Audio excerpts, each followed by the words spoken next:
আসসালামু আলাইকুম ওয়া রাহমাতুল্লাহি ওয়া বারাকাতুহু। আমি আপনাদের সাথে দুবাই থেকে সংযুক্ত। আমি ডাইরেক্ট পয়েন্টে আসি।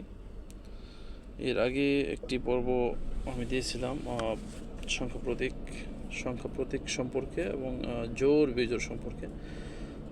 জোড় বিজোড়ের আরেকটু ডিটেলস আমি বলি, কারণ কি আমি 1 থেকে 10 পর্যন্ত আপনাদের সাথে আলোচনা করছিলাম। তাই মূলত 1 থেকে 100 পর্যন্ত, মানে 100 পর্যন্ত জিনিসটা যদি হয় তাহলে পূর্ণ শিক্ষা হয় বাচ্চাদের জন্য। আপনাদেরকে যেটা বলার চেষ্টা করছিলাম এর আগের ভিডিওতে, সেটা হলো এই সংখ্যা প্রতীকের যেই সংখ্যাগুলা জোড় এবং যেই সংখ্যাগুলো বিজোড় আমরা চিহ্নিত করছিলাম। এখন ওই জোড় আর বিজোড় সংখ্যাগুলোই আপনি যত সামনে যাবেন 20-এর ঘরে 20-এর, তারপরে 30-এর কোঠায়, 40-এর কোঠায়, 50, 60, 70 যেখানেই যাবেন ওই যে 1, 2, 3, 4, 5, 6, 7 ওগুলা পরে হয়। যেমন 21 লিখতে হলে 2, 1, 22 লিখতে হলে 2, 2, 23 লিখতে হলে 2, 3। তো আমরা ওই পরের যেই সংখ্যাটা ওইটা দেখি আমরা বিবেচনা করব। সর্ব ডানের যে সংখ্যাটা সবসময় মনে রাখবেন, গণিত করতে হলে প্রথমে সর্ব ডান থেকে করতে করতে এটা বামের দিকে আসতে হয়। তো এখন যেহেতু একটা একাধিক সংখ্যা নিয়ে আমরা যদি একটা সংখ্যা নেই, যেমন ধরেন 12, এটা একটা একাধিক সংখ্যা।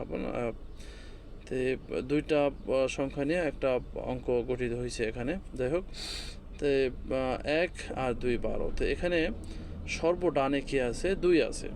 তো সর্বডানে যেহেতু 2 আছে, আমরা জানি কি সংখ্যা প্রতীকের 2 হলো জোড়, মানে 2 জোড়, আমরা এটা জানি। এটা নিয়ে বিশদভাবে আলোচনা করছিলাম। তো এরকমই 4, তারপরে 6, 8 আর 0।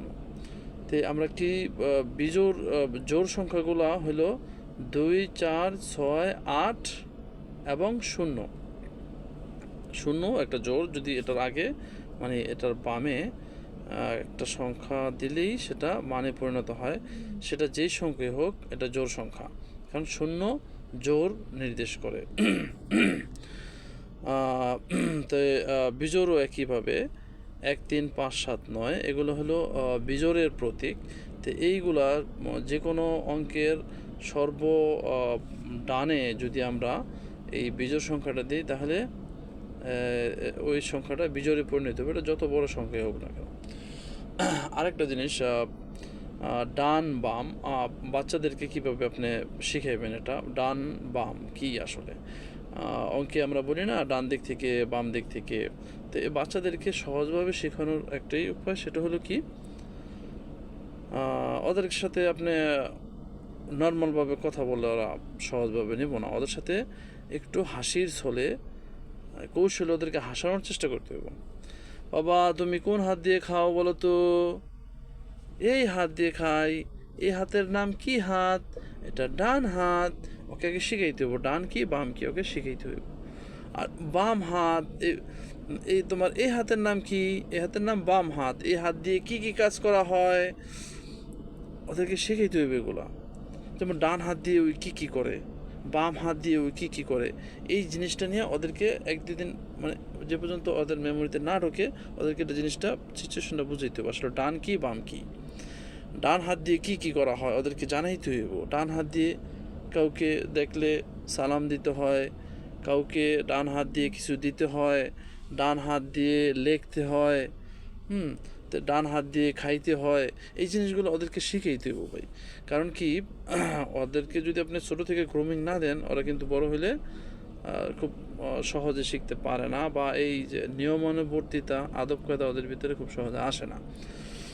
ডান হাত দিয়ে কী কী করা হয়, ডান হাত দিয়ে কোনো ময়লা পরিষ্কার করা হয়, হ্যাঁ, এই ওদেরকে এগুলো শিখাইবেন। আপনি একটা নোট করে নেবেন কি কি বা কিভাবে বললে ওরা বুঝবো, ওই জিনিসটা আপনাকেই সহায়ক একজন টিচার বা একজন গার্জিয়ান হিসেবে আপনাকেই সহায়ক ভূমিকা পালন করতে হবে যে কীভাবে আপনার বাচ্চা বুঝতেছে। আশা করি আপনারা বুঝতে পারছেন জোর বিজোড়। এখন এটার পরে বাচ্চাদেরকে কী শিখাইবেন?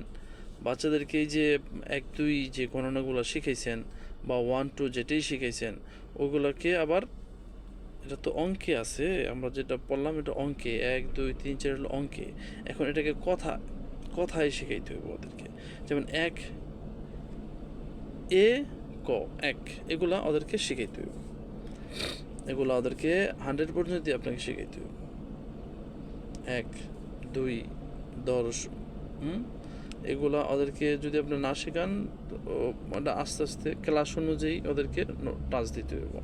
যেমন 1 থেকে 10 পর্যন্ত প্রথম শিখাইলেন, তারপরে আরেকটু বাড়াইলেন, 20 পর্যন্ত নিলেন, এটা 30 পর্যন্ত নিলেন, 40 পর্যন্ত নিলেন, এভাবে কয়েক ধাপে ধাপে আপনাকে এটা শিখাইতে হবে ওদেরকে। সেম 1 2। তারপরে আপনার নেক্সট আরেকটা স্টেপ আছে, সেটা হলো কি নামতা। আমি এই ভিডিওটাতেই এগুলো বলতেছি, পরে আমি একটু অন্য প্রসঙ্গে কথাবার্তা বলবো। তারপরে আপনার নামতা কিন্তু অত্যন্ত প্রয়োজন। আপনি যখন নাকি গুণ ভাগ বা অন্য এগুলোতে আপনি যাইবেন, তখন এই নামতাটা অত্যন্ত প্রয়োজনীয়। বলছে নামতা যত বেশি বুঝবো, ওর গুণ বলেন ভাগ বলেন বা অন্য আপনি সরল করতে যাবেন, তখন এগুলো কিন্তু লাগবো।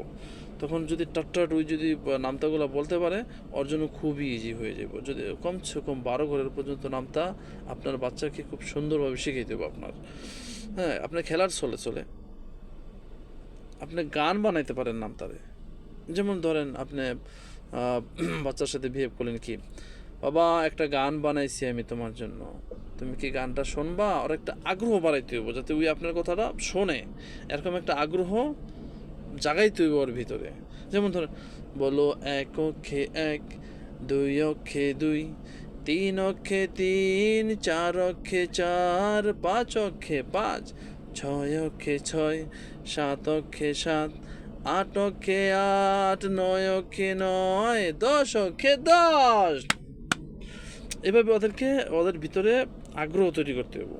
যখন এটা আপনি এভাবে গান বানাইবেন, তখন আপনি একটা জিনিস খেয়াল রাখবেন, যখন আপনি কাউকে শিখাইবেন, আপনি যা বলতেছেন সেম ওর ভিতর থেকে ওটা বলাইতে হইব। যখন আপনি বলাইতে পারবেন, আপনি মনে করেন যে তারে শিক্ষা দিতে পারলেন।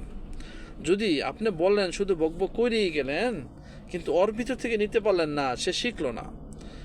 এটা আপনার, যখন আপনি একটা বাচ্চাকে শিখাইবেন বা কাউকে শিখাইবেন, তখন আপনি বুঝতে পারবেন যে সে বুঝতেছে কিনা। যখন দেখবেন যে আপনি যেটা বলতেছেন কয়েকবার বলতেছেন, বলার পরে যখন দেখবেন ওই ওরে বলাইতে চেষ্টা করতে হইব, যতক্ষণ পর্যন্ত না বলতে পারতেছে ওর চেষ্টা করাইতে হবে ওর ভিতর থেকে আনার জন্য।